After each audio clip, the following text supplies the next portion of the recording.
하나님의 말씀은 요한복음 10장 1절에서 10절의 말씀입니다.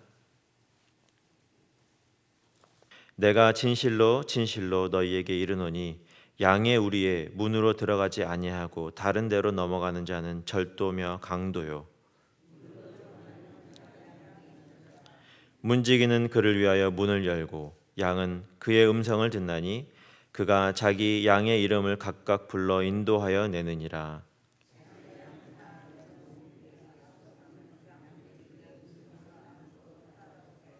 타인의 음성은 알지 못하는 고로 타인을 따르지 아니하고 도리어 도망하느니라.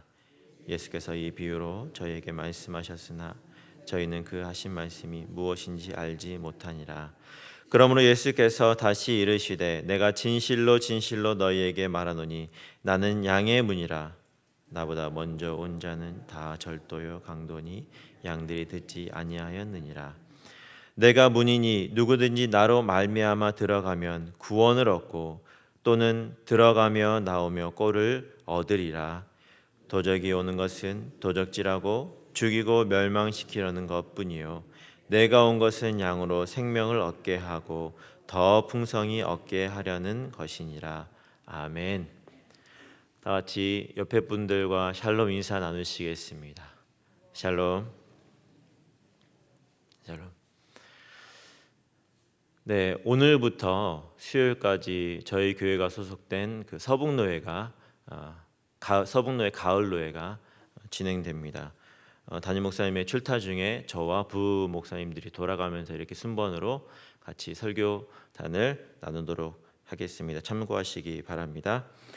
오늘 본문의 이 비유는 잘 아시는 것처럼 양의 문이 되신 예수님에 관한 것입니다.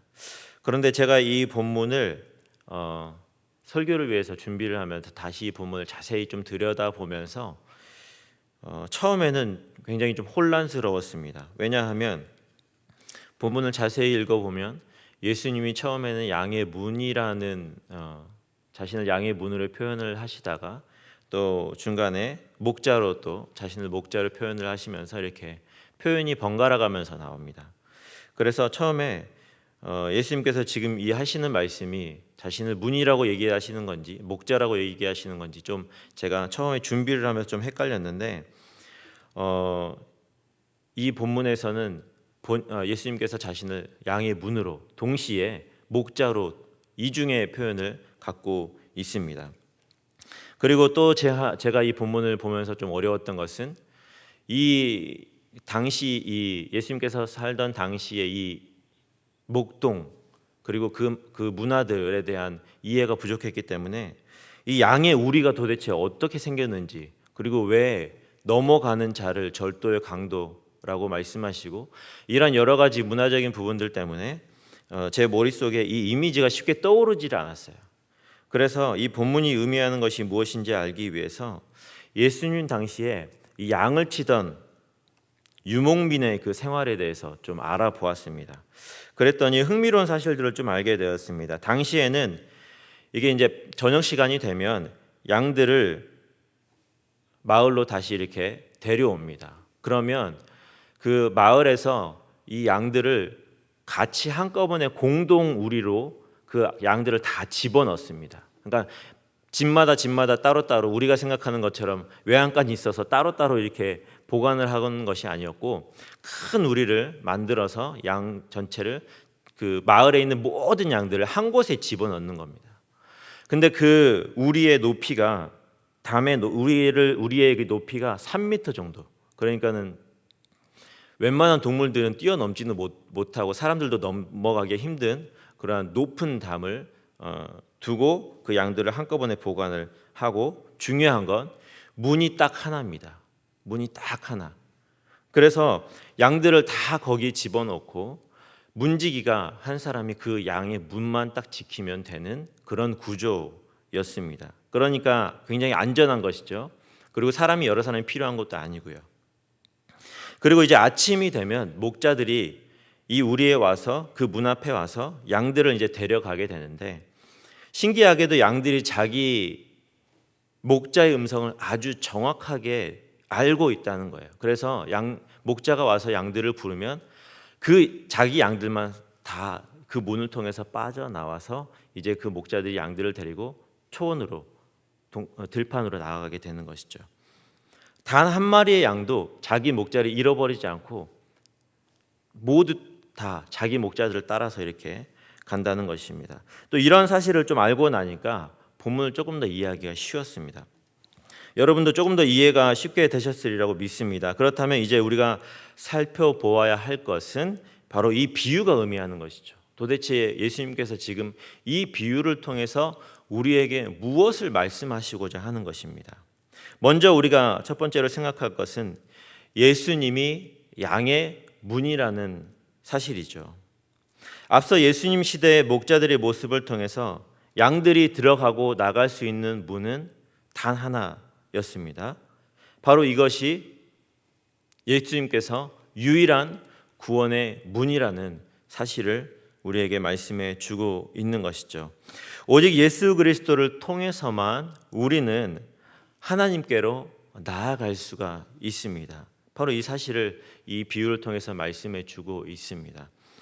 다른 문이 없습니다. 요한복음 14장, 우리가 읽은 요한복음 10장에 더 뒤로 넘어가게 되면 요한복음 14장 6절에 보면 이렇게 말씀하고 있습니다.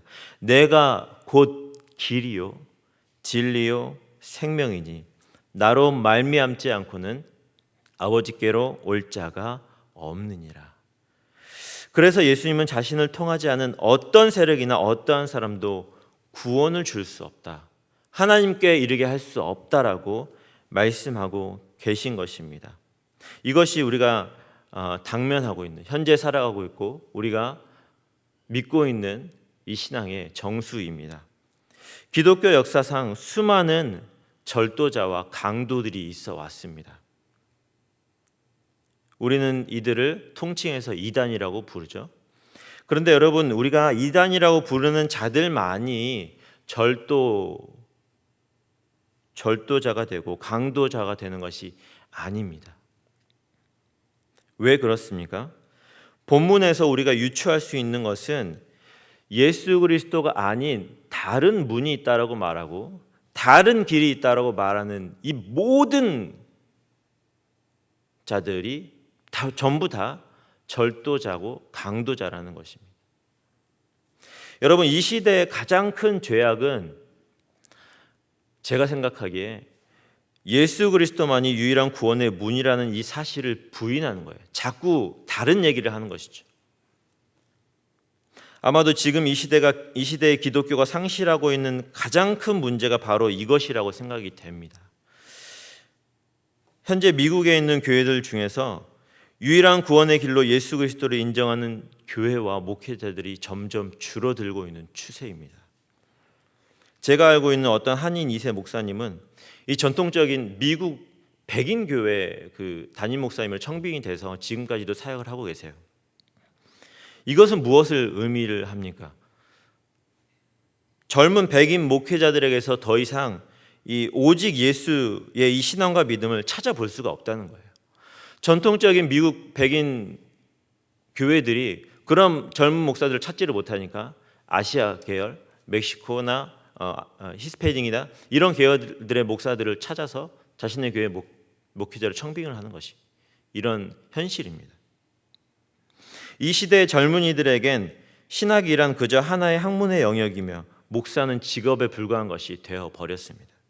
그러나 여러분, 우리의 구원은 오직 예수 그리스도로 말미암습니다. 우리의 도덕적인 성과나 선행의 결과가 절대로 아닙니다.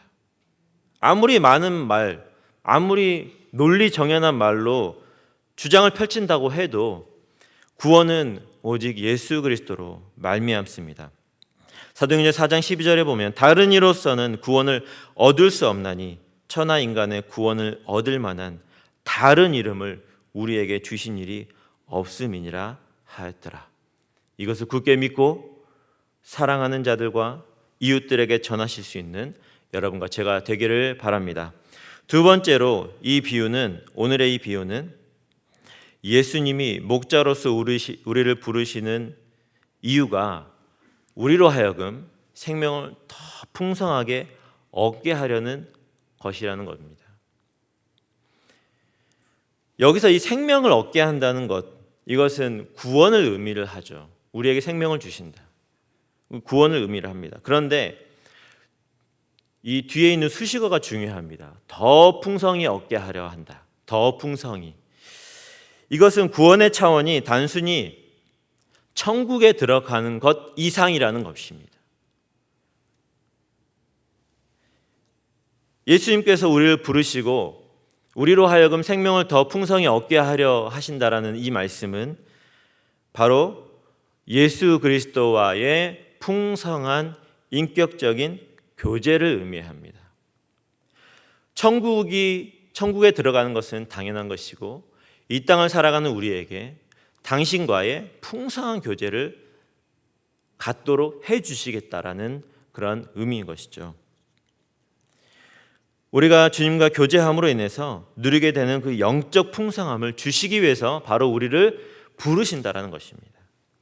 제가 대학생 때 바로 이 본문의 말씀에 사로잡혔습니다.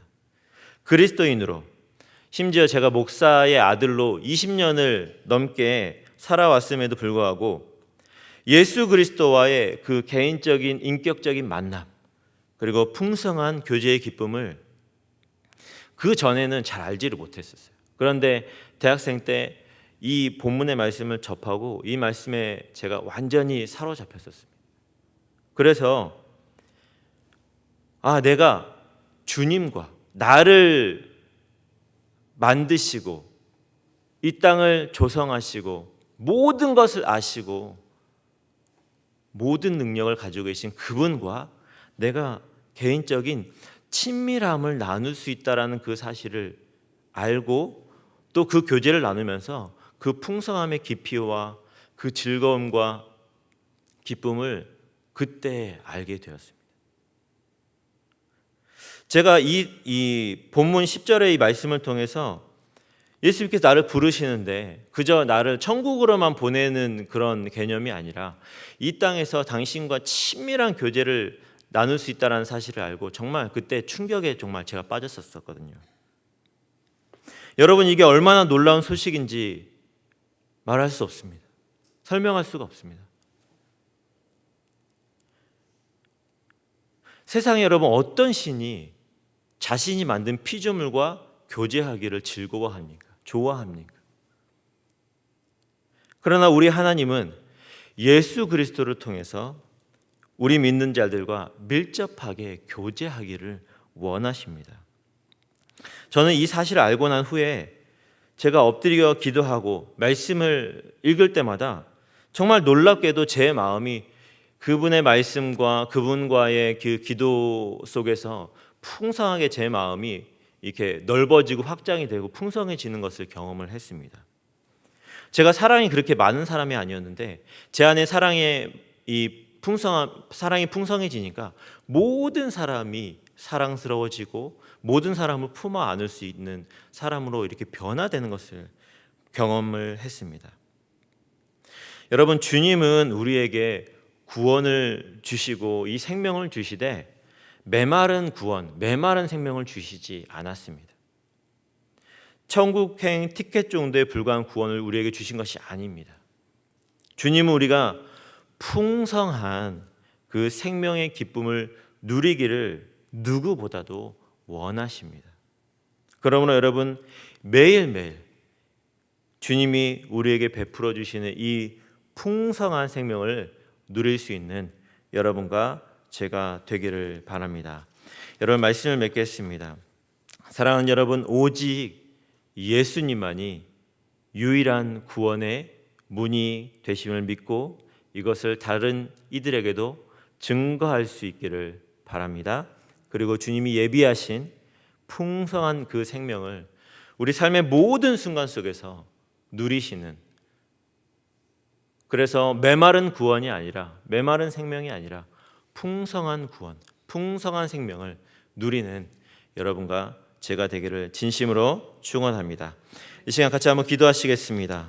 첫 번째로 날마다 오직 예수 그리스도로 사는 그런 풍성한 생명을 누리게 해달라고 기도하시고, 두 번째로는 출타 중이신 담임 목사님과 우리 장로님들, 또 함께 이 빈자리를 채워가는 교육자들과 우리 당회원들을 위해서 기도해 주시기를 바랍니다.